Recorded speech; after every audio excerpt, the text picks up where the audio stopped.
Merci beaucoup. C'est Dr Moussa Ndiaye Diouf, modérateur des travaux, ancien vice-président de l'Ordre des docteurs vétérinaires du Sénégal et vétérinaire privé spécialisé en aviculture. Donc l'objectif de cette journée, de cet atelier, c'était d'inviter, c'est une journée de partage et d'échange entre l'Italie et le Sénégal à travers la délégation italienne de l'ambassade d'Italie à Dakar et le Sénégal représenté à travers le ministère de l'élevage, le ministère de l'Agriculture, de la souveraineté alimentaire et de l'élevage, l'Ordre des docteurs vétérinaires du Sénégal, le laboratoire d'analyse vétérinaire de l'ISRA. Donc c'est un cadre d'échange dans le cadre de l'alimentation, mais aussi de la santé animale et en particulier en aviculture industrielle et en aviculture villageoise. Donc, durant cette journée, nous avons eu à débattre sur les pathologies aviaires, les méthodes de diagnostic et les outils diagnostiques du laboratoire de l'ISRA. Nous avons aussi parlé d'un secteur très important de la chaîne de valeur avicole, à savoir l'accouvage, c'est-à-dire la production de poussins. Et enfin, le ministère de l'Agriculture, de la souveraineté alimentaire et de l'élevage a parlé à travers la direction des services vétérinaires sur la hiérarchisation de leurs services, mais aussi leur apport régalien qu'ils ont à jouer dans le secteur avicole.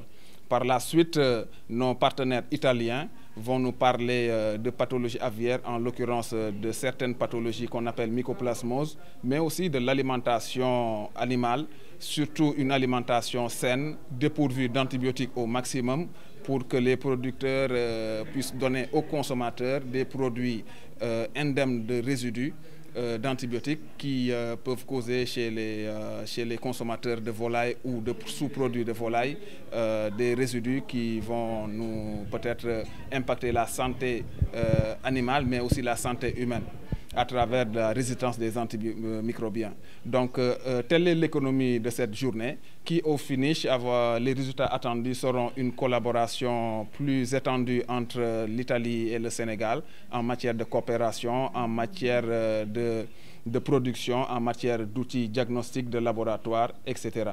Donc, raison pour laquelle cet atelier a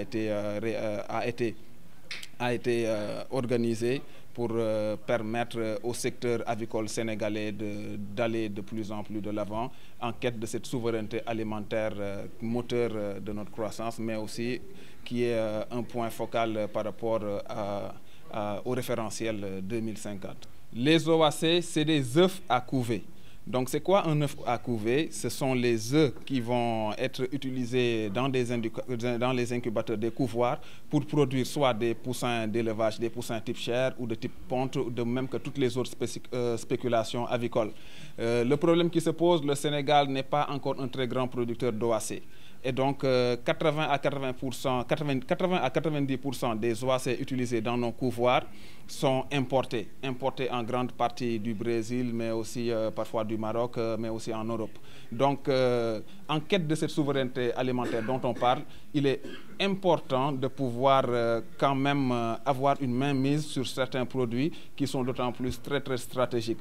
Raison pour laquelle actuellement, il y a une grande campagne à travers le ministère de l'Agriculture, de la souveraineté alimentaire et de l'élevage qui est en train d'être faite pour essayer de mettre en place le maximum de fermes de reproducteurs. Des reproducteurs qui vont produire des OAC, qui vont être utilisés par nos couvoirs pour produire des poussins. Ces poussins eux-mêmes qui vont être élevés par les éleveurs pour produire en quantité suffisante de la viande blanche pour les populations, mais aussi des œufs de consommation, des œufs de table et des œufs pour la boulangerie ou les ovoproduits en quelque sorte dans le cadre général. Si on dépend en grande partie des importations, donc toute fluctuation du commerce extérieur ou du commerce international va automatiquement impacter sur les prix. Je vais donner juste en guise d'exemple, un petit exemple.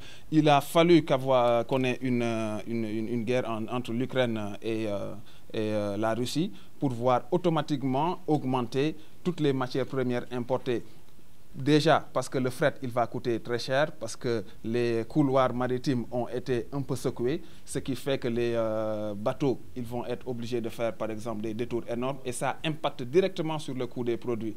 L'autre chose, en cas de contraintes sanitaires, disons, l'exemple du Covid est là. il y a eu une préférence nationale de ces producteurs internationaux par rapport à leur marché propre qu'à une préférence internationale. Donc, ils ont préféré à un certain moment produire pour eux-mêmes plutôt que de produire pour d'autres pays. Et c'est tout à fait normal. Raison pour laquelle, quand on parle de souveraineté, il faut avoir la main mise sur des secteurs clés. Raison pour laquelle on parle de l'accouvage et de ces OAC qui constituent quand même un pilier pour le développement à la limite de notre agriculture et sa pérennité en passant. On ne parlait pas de la pathologie, mais des pathologies. À l'instar de l'homme, on a tous des maladies auxquelles on est confronté. Les volailles, ils ne sont pas en reste. Et donc, il y a plusieurs maladies qui sont très dangereuses en production animale qu'on est en train de gérer. Maintenant, c'est ça qui va permettre à l'animal non seulement d'éviter de certaines pertes en élevage, mais aussi de ne pas ralentir la croissance. Et donc, le laboratoire intervient, les producteurs interviennent, la DSV intervient. Donc, c'est une action collégiale entre tous les acteurs pour permettre aux animaux d'être en bonne santé. Et quand on parle de santé animale, il ne faut pas se limiter à l'animal, parce que quand les animaux sont en bonne santé, ça permet aussi de gérer la santé publique. La santé publique à travers quand même les produits d'origine animale que nous, humains, nous consommons et qui doivent être indemnes de certains germes, mais aussi indemnes de certains résidus. Raison pour laquelle la santé animale est très, très importante à nos yeux. Quand on parle de prolifération des fermes, moi je pense que c'est un terme qui n'est pas très adapté parce que l'objectif c'est d'avoir le maximum de fermes possible. Oui, non, c'est pour ça que j'explique. L'objectif c'est d'avoir le maximum de fermes possible. Par contre, il faut que ces fermes soient organisées. C'est de ça qu'on parle en réalité. Donc il nous faut des fermes organisées, des fermes qui vont être installées pas comme on veut, mais comme il se doit. Et ça, je pense, c'est du ressort de l'autorité d'avoir un code de santé publique, un code très fort, mais aussi à ce que les mesures, ce que les lois soient bien appliquées pour permettre un secteur qui est bien assaini et ça au grand bonheur des populations qui ne verront que du bonheur, avoir une accessibilité par rapport aux denrées animales et d'origine animale, mais aussi d'avoir une sécurité sanitaire de ces denrées. Je dois d'abord remercier le ministère de l'Agriculture et de la souveraineté alimentaire du Sénégal et l'Ordre de médecins vétérinaires du Sénégal qui nous ont aidés à organiser ensemble cette journée qui a mis ensemble les personnes, les organisations qui ici au Sénégal s'occupent de santé animale et d'alimentation dans l'aviculture. L'aviculture, c'est un des secteurs les plus importants ici au Sénégal.